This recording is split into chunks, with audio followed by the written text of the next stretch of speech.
अस्सलाम वालेकुम मेरे प्यारे वालेकुम हुजूर। अस्सलाम। मेरा नाम नायला गज़ल है। मेरे अबू का नाम अब्दुल करीम है और मैं ट्यूशन जमात से आई हूँ। मेरा पहला सवाल है, अगर किसी नए अहमदी को नमाज ना आती हो तो क्या वो सिर्फ ट्रांसलेशन नमाज में पढ़ सकता है? अगर कोई किसी नए अहमदी को नमाज ना आती हो तो वो क्या सिर्फ ट्रांसलेशन के साथ नमाज पढ़ सकता है?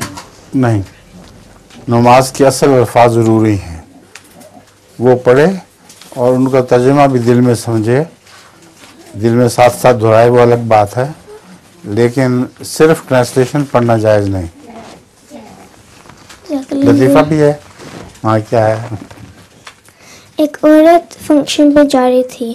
वो अपने हस्बैंड को फ़ोन कर कर कहती कि फंक्शन से पहले आने के लिए अपनी जुराबें चेंज कराना।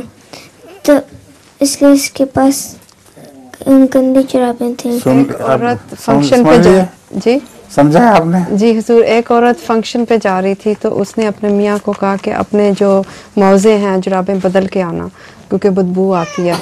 तो वो बदल के आए और फिर जब फंक्शन पे पहुंचे तो सब लोग उनके पास जो बैठे थे उठ के चले गए, वहाँ से भाग गए। तो उन्होंने कहा था देखा अपनी जुराबें बदल के आए इसलिए लोग चले गए। तो कहते नहीं, मैं बदल के आया था मगर मैंने पॉकेट में रखे थे क्योंकि आपने यकीन नहीं करना था कि मैंने अपनी पॉकेट में रखे थे कि बीवी ने यकीन नहीं करना था कि बदल के आया। जी हुजूर।